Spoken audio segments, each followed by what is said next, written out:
Երբևէ որոշում կայացրել եք փորձելով կանխատեսել, թե ինչ քայլ կարող է անել մյուսը կամ մյուսները։ Գուցե խմբակային քննարկման ժամանակ լռել եք, ոչ թե որովհետև ասելիք չեք ունեցել, այլ որովհետև կանխատեսել եք, թե ինչպես կարձագանքեն մյուսները։ Գուցե որոշ քայլեր ձեռնարկել կամ չեք ձեռնարկել, որովհետև մտածել եք, թե ինչ կասեն կամ կանեն ուրիշները։ Ուրիշի քայլերը պատկերացնելով ռազմավարություն մշակելը ընկած է հենց 20-րդ դարի ամենահետաքրքիր մտավոր գյուտերից մեկի խաղերի տեսության հիմքում։ Նախ մի փոքր ներկայացնեմ խաղերի տեսության հիմնադրման պատմությունը։ Խաղերի տեսությունը սկիզբ առավ մաթեմատիկոս Ջոն ֆոն Նոյմանի և տնտեսագետ Օսկար Մորգենշտերնի աշխատանքներից դեռ 1940-ական թվականներին։ Այս երկու գիտնականները հետաքրքիր հարցադրում արեցին. արդյոք հնարավոր է մոդելավորել մարդկային հարաբերությունները և փոխազդեցությունները, փոխհարաբերությունները, կլինի դա մրցակցություն, բանակցություններ, թե անգամ պատերազմներ։ Հնարավոր է արդյոք ներկայացնել այդ փոխհարաբերությունները այնպես, կարծես դա խաղ է, իր կանոններով, քայլերով և ելքերով հանդերձ։ 1944 թվականին լույս տեսած իրենց «Խաղերի և տնտեսական վարքագծի տեսություն» գրքում այս երկու գիտնականները պնդում էին, որ տնտեսությունը, քաղաքականությունը և պատերազմը կարելի է վերլուծել որպես որոշակի կառուցվածք ունեցող խաղերի։ Յուրաքանչյուր խաղացող ունի իր նպատակը, յուրաքանչյուր խաղացող ունի իր հնարավոր քայլերը, և խաղացողի քայլերի վրա ազդում են ոչ միայն իր սեփական նպատակները և ցանկությունները, այլ նաև այն կանխատեսումները, որոնք նա անում է մյուսների գործողությունների հետ կապված։ Համարյա ինչպես շախմատը։ Սա փայլուն էր, բայց չափազանց տեսական։ Բայց հենց այս չափազանց տեսական մոտեցումն էլ հետագայում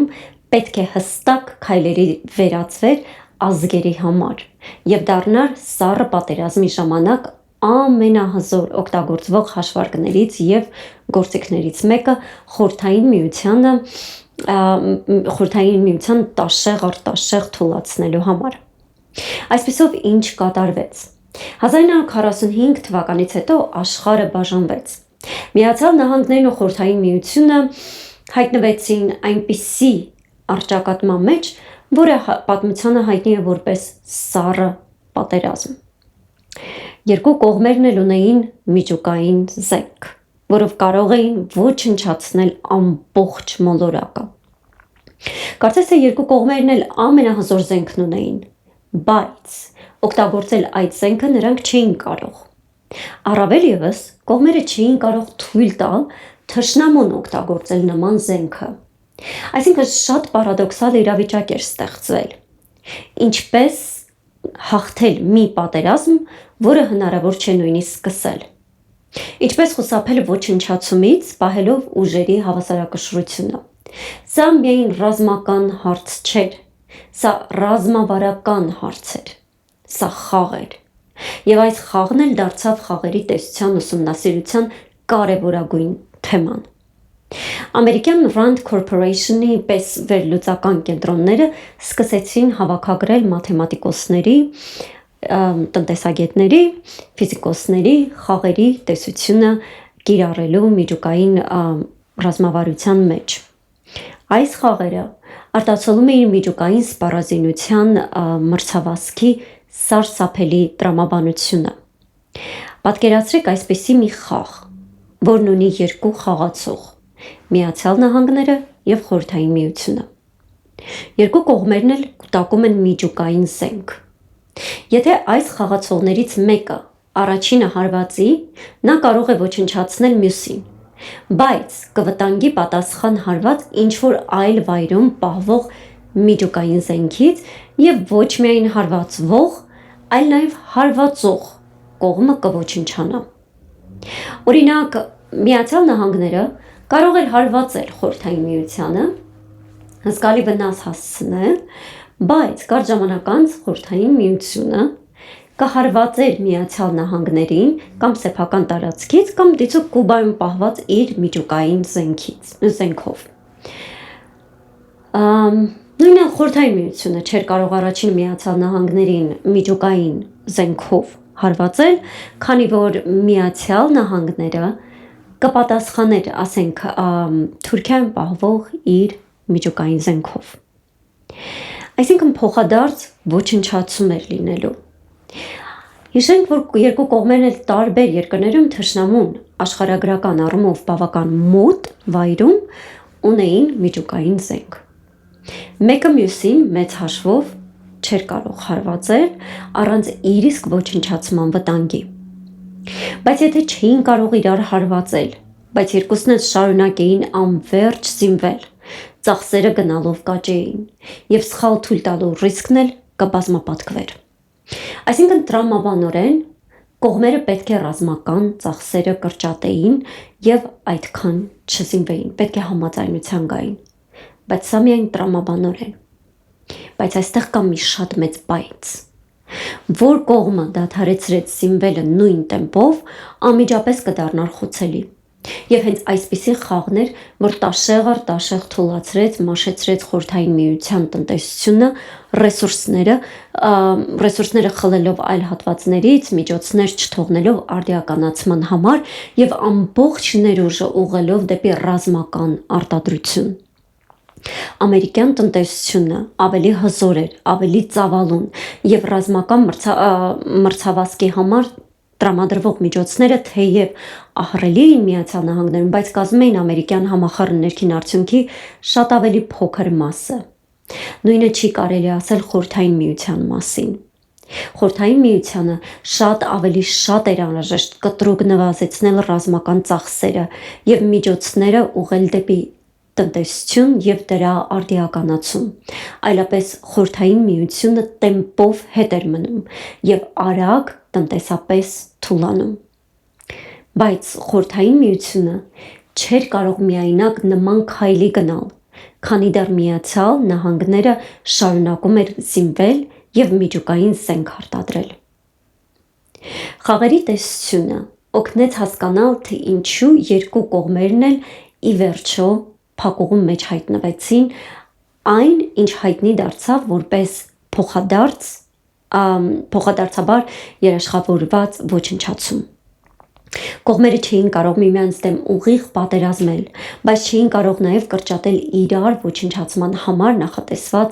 զենքի վրա ծախսերը եւ ռազմական արտադրությունը։ Այս խաղը հիմնված է Ջոն Նաշի գաղափարի վրա։ 1950-ականներին երիտասարդ մաթեմատիկոս Ջոն Նաշը դեռ 20 տարեկանում առաջ քաշեց մի գաղափար, որը փոխեց ամեն ինչ։ Գաղափար, որը հայտնի դարձավ Նաշի հավասարակշռություն անունով։ Նաշը պնդում էր, որ շատ իրավիճակներում լավագույն ելքը այն չէ, որ բոլորը լիովին համագործակցեն, կամ որ մեկը բացարձակ գերակշռի։ Լավագույն ելքը հաճախ լինում է այն, որի դեպքում յուրաքանչյուր խաղացող ընտրում է իր հնարավոր ամենաօպտիմալ քայլը, հաշվի առնելով մյուսների ընտրությունները եւ քայլերը։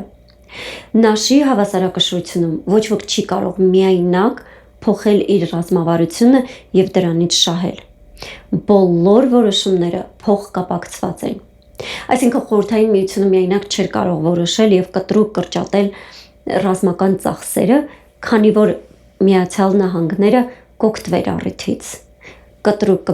կավելացներ ծախսերը եւ գերակա վիճակում կհայտնվեր, դոմինանտ դիրքում կհայտնվեր։ Մեկ այլ օրինակ կլինի հենց այսօրվա Հայաստանն ու Ադրբեջանը։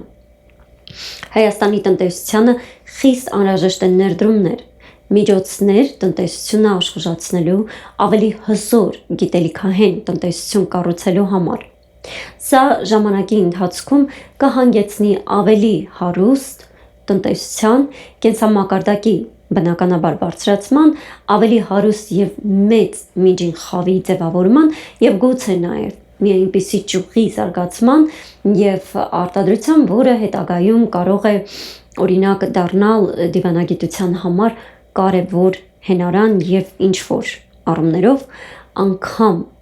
անվտանգության ապահովման երաշխիք։ Այնպես Թայվանի կիսահաղորդիչների արտադրությունն է տարիներ շարունակ ապահովել ամերիկյան աջակցությունը եւ երաշխավորել Թայվանի անվտանգությունը։ Կամ ինչպես են իսրայելական որոշակի արտադրություններ, այն է դեղագործական ոլորտն ու առաջադեմ տեխնոլոգիաների արտադրությունը կրկին ապահովել տարիներ շարունակ ամերիկյան աջակցությունը։ Եկեք անկեղծ լինենք։ Այսօր Հայաստանը չի արտադրում մի բան, որը Հայաստանը դարձնում է կամ անփոխարինելի մեծ տերությունների համար, կամ գոնե ասենք ինչը կլներ Թայվանի օրինակը, կամ այնքան կարևոր միջին սպառողի համար, ինչպես նաև մեծ արտադրողների համար, որ մեծ գլխացավանք կլիներ կամ առնվազն շատ հսկայածավալ ներդրումներ կպահանջվեր այլընտրանք ստեղծելու համար։ Այնպես կլինի դա Իսրայելի դեպքում։ Օրինակ, երբ Իսրայելի անվտանգությունը լուրջ վտանգվում է եւ ասենք Թևան, որը իսրայելական մեծ գեներիկ դեղեր արտադրող կազմակերպություն է, եւ Միացյալ Նահանգների շուկայում ամենամեծ խաղացողներից մեկն է, եթե Թևան չկարողանա դեղեր արտահանել Միացյալ Նահանգներ, Իսրայելի անվտանգության Իսրայելում վտանգի պատճառով, Միացյալ Նահանգներում գեներիկ դեղերի գները կբարձրանան։ Թևան շատ կարևոր դեր է խաղում Միացյալ Նահանգների շուկայում գնագոյացման վրա։ Դեղերի գները բարձրացան, ապահովագրական ընկերությունները միանգամից կսկսեն իրենց լոբիստական խմբերի միջոցով ճնշումներ գործադրել թե Սպիտակ տան վրա եւ թե կոնգրեսի վրա։ Միևնույն ժամանակ միջին սպառողը իր գրպանի վրա կզգա այդ փոփոխությունը, ծախսերը կտրուկ կբարձրանան եւ կառավարությունից դժգոհություններն էլ կմեծանան։ Ուզի թե չուզի Սպիտակ տունը այդ դեպքում կգործի։ Միացյալ Նահանգներ Իսրայել հարաբերությունների կարևոր բաղադրիչներից մեկն այն է, որ Իսրայելի անվտանգությունը ոչ միայն բարոյական կամ աշխարհքաղաքական հարց է, այն ունի շատ կոնկրետ տնտեսական հետևանքներ Միացյալ Նահանգներում։ Իսկ հիմա նշեք գեթ մեկ հայկական արտադրություն, որը եթե դադարի կամ եթե Հայաստանից չարտահանվի, որևէ մեծ երկրի շուկայում լուրջ փոփոխություն կլինի։ Չկա նման բան։ Իսկ նման տնտեսության ճյուղերը, նման արտադրություններն են, որ կարևոր մահակ են դառնում դիվանագիտության մեջ, իսկ նման կարևոր ճյուղերի զարգացման համար շատ մեծ ներդրումներ են պետք եւ ժամանակ։ Նման բանը 1-2 օրում կամ 1-2 տարում չի արվում։ Միշտ էլ ցանկացած պետության միջոցներ եւ ռեսուրսներ սահմանափակ են եւ այս կամ այն ոլորտներում պետական սիստեմատիկ մեծ ներդրումները կարելի է անել, եթե կամ մեծացվի պետական պարտքը, կամ էլ կրճատվի այլ ոլորտներում ծախսերը, դիցուք ռազմական ծախսերը։ Բայց այստեղ էլ մի մեծ խնդիր կա։ Եթե Հայաստանը կրճատի ռազմական ծախսերը, չզինվի կամ շատ ավելի պակաս զինվի, Ադրբեջանը կտրուկ կբարձրացնի ռազմական ծախսերը եւ դոմինանտ դիրքերում կհայտնվի։ Քանի դեռ Հայաստանը կրճատում է ռազմական ծախսերը, զարգացնում է մեկ այլ ոլորտ, բայց դեռ լուրջ կշիռ չունի կարևոր շուկաներում, այդ ոլորտի հետ կապված, ի նկատի ունեմ, այդ ընթացքում աշխարհքաղաքական իրադրությունը կարող է փոխվել եւ Ադրբեջանի համար Հայաստանի դեմ պատերազմ մղելը կարող է դառնալ ոչ այնքան թանկ հաճույք։ Իսկ հաղթանակն էլ գրեթե երաշխավորված։ Ոստի մոտ ապագայում անվտանգությունը ապահովելու եւ թշնամուց եկող վտանգը չեզոքացնելու համար երկու կողմերն էլ ստիպված են զգալի ռեսուրսներ ուղղել դեպի ռազմական ոլորտ եւ ոչ թե ասենք դեղագործական արտադրություն, տեղեկատվական տեխնոլոգիաներ եւ այլն։ Այո, խաղի երկու կողմերն էլ կլինի դա Հայաստան եւ Ադրբեջան, թե Խորհրդային Միություն եւ Միացյալ Նահանգներ կշահեին, եթե համագործակցության ուղին ընտրեին։ Ռազմական ծախսերը կրճատեին ու փոխարենը տնտեսությունները աշխուժացնեին, բայց խաղերի տեսությունը բացատրում է, թե ինչու հակամարտությունները կարող են շարունակվել անգամ այն դեպքում, երբ համագործակցությունը շահավետ է երկու կողմերի համար էլ, եւ ինչու բանակցությունները հաճախ հանգում են վատ, բայց կայուն իրավիճակի։ Կրկնեմ, մտածեք սառը պատերազմի մասին։ Ոչ Միացյալ Նահանգները, ոչ Խորհրդային Միությունը չէին կարող միակողմանի դադարել զինվել առանց խոցելի դառնալու։ Ոչ էլ կարող էին առաջինը հարվածել առանց ոչնչացման ռիսկի։ Այս մռայլ հավասարակշռությունը ըստ էության Նաշի հավասարակշռությունն էր։ Խաղերի տեսությունը չի բացատրում միայն միջուկային ռազմավարությունը։ Տնտեսագիտության մեջ այն բացատրում է ինչպես են կայունանում շուկաները, ինչու են ընկերությունները գաղտնի պայմանավորվում գների գնագոյացման շուրջ, կամ ինչու են երկրները սկսում առևտրային պատերազմներ կամ առհասարակ պատերազմներ։ Խաղերի տեսությունը նաև կիրառվում է դատական գործընթացների ժամանակ եւ առօրյայում։ Օրինակ, երբ խաղերի տեսությունն առաջին անգամ ես կամ մենք բոլորս ներկայացնում ենք ուսանողներին, ներկայացնում ենք շատ պրիմիտիվ խաղի տեսքով, որը հայտնի է բանտարկյալների դիլեմա անունով։ Պատկերացրեք այսպիսի իրավիճակ. երկու հանցագործ ձերբակալվել են խուլիգանության համար։ Նրանք պահվում են առանձին խցերում, չեն կարող իրար հետ շփվել ու իմանալ ինչ է անում կամ ասում մյուսը։ Ճիշտ է, երկուսը ձերբակալվել են խուլիգանության համար, բայց կա լուրջ կասկած, որ նրանք են վերջերս կատարված սպանության մեղավորները։ Նրանցից յուրաքանչյուրին առանձին առաջարկ է արվում։ Նրանք երկուսն էլ կարող են պատմել, թե ինչ է եղել, տալ ցուցմունք եւ ստանալ մեղմացված պատիժ։ Դիցուք 7 տարի։ Եթե երկուսն էլ լռեն, ոչինչ չպատմեն, երկուսն էլ պատիժ կստանան միայն խուլիգանության համար եւ կստանան, ասենք, 1 տարի պատիժ։ Բայց եթե մեկը վկայություն տա,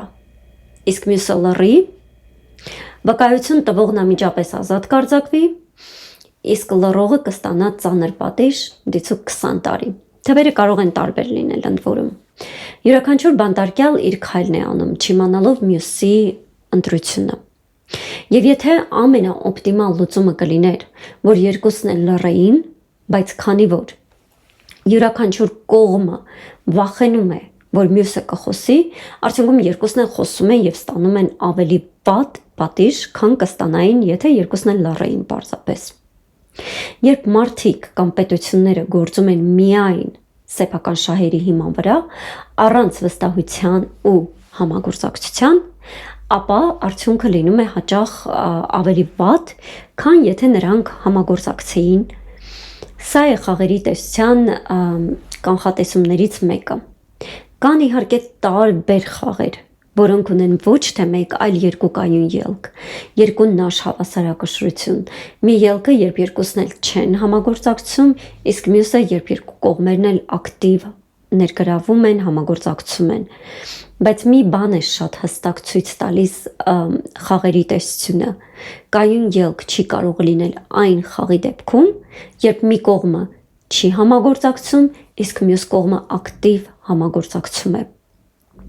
Նման բանը շարունակական ու երկարաժամկետ բնույթ չի կարող ունենալ։ Ասածից շատ լավ պատմական օրինակ է Մեծ Բրիտանիա, Գերմանիա հարաբերությունները առաջին համաշխարհային պատերազմից առաջ։ 10-րդ դարի վերջին եւ 20-րդ դարի սկզբներին Մեծ Բրիտանիան ուներ հսկայական ռազմածովային գերակայություն։ Գերմանիան այդ ժամանակներում եւս սկսեց ակտիվ զինվել։ Բրիտանիան բազմիցս փորձեց դիվանագիտական ուղիներով համագործակցության ձևաչափ գտնել Գերմանիայի հետ։ Օրինակ, առաջարկելով երկուստեք սահմանափակել ռազմածովային սպառազինությունը։ Սակայն Գերմանիան Վիլհեմ II-ի օրոք խոստացավ, որ նման բան է անելու, բայց գնաց հակառակ ուղղությամբ։ Նա սկսեց արագացնել Dreadnought տեսակի ռազմանավերի կառուցումը, փորձելով կոտրել բրիտանական գերակայությունը։ Արդյունքում ստացվեց հենց այն իրավիճակը, որը խաղերի տեսությունը կանխատեսում է, այսինքն եթե Գերմանիան համաձայն էր եւ երկուսն էլ զենք չկուտակեին եւ համագործակցեին, կստացվեր կայուն ելք։ Կլիներ համաշխարհային անվտանգություն եւ ավելի քիչ ռազմական ծախսեր։ Սա կայուն ելք է, բայց սրան հասնելը ահավոր դժվար է։ Պահանջվում է երկու կողմերից էլ կամք եւ իսկապես նվիրվածություն այդ նպատակին։ Նման բան շատ քիչ դեպքերում է լինում։ Եթե երկուսն էլ զինվեին, ելքը նույնպես կայուն էր, բայց թանկ։ Նման ելքը ենթադրում է սպառազինության մրցավազք, շատ մեծ ռազմական ծախսեր, որը խմում է երկրների բյուջեները եւ շատ միջոցներ չի թողնում այլ ոլորտների արագ զարգացման, մոդեռնիզացման համար։ Այնուամենայնիվ, սա եւս կայուն ելք է։ Այսինքն ունենք երկու կայուն ելք։ Մի դեպքում երկու կողմերը երկուստեք համաձայնություն կա, համագործակցում են, չեն զինվում, այլևս նույն տեմպով։ Սա ցանկալի ելք է, կայուն ելք է, բայց սարսափելի դժվար է հասնել նման ելքի։ Մյուս կայուն ելքն այն է, որ կողմերը չեն վստահում միմյանց, չեն համագործակցում, սկսում են մեծացնել ռազմական ծախսերը կամ պահում են ռազմական ծախսերը նույն մակարդակի եւ շարունակում են զինվել։ Վերջապես կան այնպիսի ելքեր, որոնք անկայուն են եւ չեն կարող երկարաժամկետում գործել։ Օրինակ, եթե Բրիտանիան համագործակցեր, իսկ Գերմանիան չհամագործակցեր, Գերմանիան արագ կդառնար գերիշխող, իսկ Բրիտանիան խոցելի։ Հենց սա էլ եղավ։ Բրիտանիան փորձեց հենց իր նշված այս երրորդ տարբերակը, պակաս զինվելը, ինչպես խոստացել էր Բրիտանիան Գերմանիային, սակայն հետագայում տեսավ, որ արդյունքում Գերմանիան ավելի նպաստավոր դիրքերում է հայտնվում եւ արագ Բրիտանիան վերանայեց իր քաղաքականությունը, կրկին մեծացնելով ռազմածովային ծախսերը։ Այս մրցավազքը դարձավ Եվրոպայի լարվածության հիմնական աղբյուրներից մեկը եւ ճանապարհ հարթեց դեպի առաջին համաշխարհային պատերազմ։ Հիմա իմ դիտորդներին առաջարկում եմ այսպես մտավոր մի առաջադրանք։ Հիմա դուք պատկերացրեք Գերմանիայի եւ Մեծ Բրիտանիայի փոխարեն այսօրվա Հայաստանն ու Ադրբեջանն են։ Լրիվ նույն խաղն է։ Եթե երկուստեք համաձայնեն չպայքարել, չզինվել, նույն տեմպով համագործակցել, իսկապես համագործակցել եւ իսկապես ասածին տեր լինել, երկու կողմերն էլ կարող են ունենալ բավական հետաքրքիր ելք։ Ադրբեջանի հետ խաղաղություն կնքելու հույսը հենց այսպիսի ելքն է։ Բայց ինչ է կատարվում, երբ կողմերից մեկը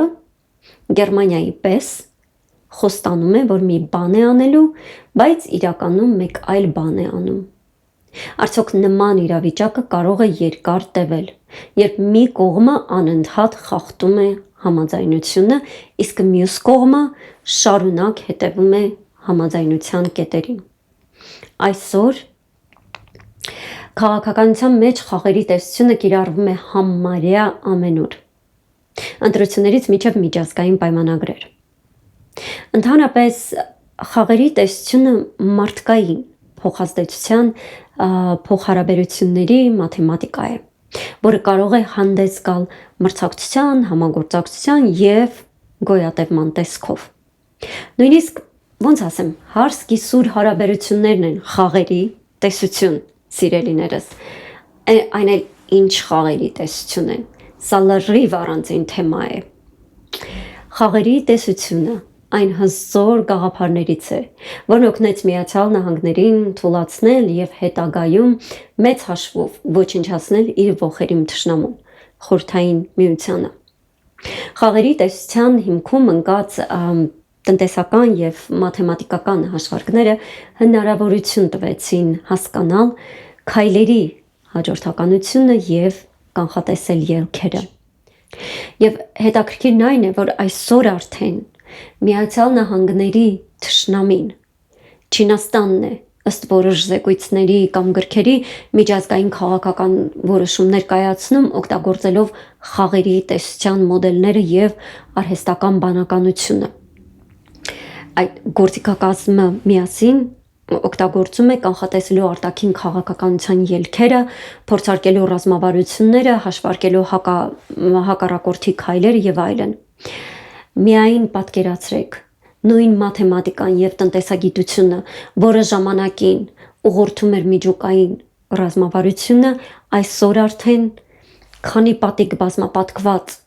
արհեստական բանականությամբ կամ արհեստական բանականության հնարավորություններով, կարողություններով օգտագործում է 21-րդ դարում որոշելու առևտրային քաղաքականությունը, տարածքային վեճերը եւ աշխարհաքաղաքական դիրքերը, քայլերը։ Սա գիտաֆանտաստիկա չէ, սա արդեն իրականություն է։ Շատ առումներով սա խաղերի տեսության բնական զարգացումն է։ Երբ այն համադրվում է արհեստական բանականության հետ, այն կարող է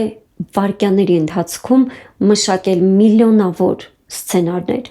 Եվ այսօր ոչ միայն Չինաստանը, այլև այլ երկրներ եւս փորձարկում են այն կայացնելու որոշումներ, որոնք կարող են վճռել պատերազմ, թե խաղաղություն, բարեկեցություն, թե ճգնաժամ, թե զինվել եւ այլ հարցերը։ Այսօր, երբ աշխարհը կանգնած է նոր մարտահրավերների առաջ, կիբերխնդիրներ կլինի դա, կլիմայի համաձայնագրեր,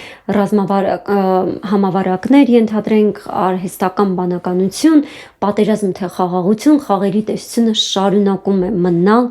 արդիական։ Ժամանակակից դասը թերևս այն է, որ տեխնոլոգիաները փոխվում են եւ գուցե փոխում են խաղը, հնարավոր սցենարները, բայց ոչ խաղի տրամաբանությունը։ Եթե 20-րդ դարում մաթեմատիկոսներն ու տնտեսագետները Ռանդի սենյակներում հաշվարկում էին միջուկային ռազմավարությունն ու հավասարակշռությունը, ապա այսօր նույն մաթեմատիկան, նույն տնտեսագիտությունը բազմապատկված արհեստական բանականության կարողություններով օգտագործվում է կանխատեսելու տարբեր միջազգային պայմանագրեր, առևտրային պատերազմներ, կիբերհարձակումներ եւ նույնիսկ իրական պատերազմներ։ Առհասարակ խաղերի տեսությունը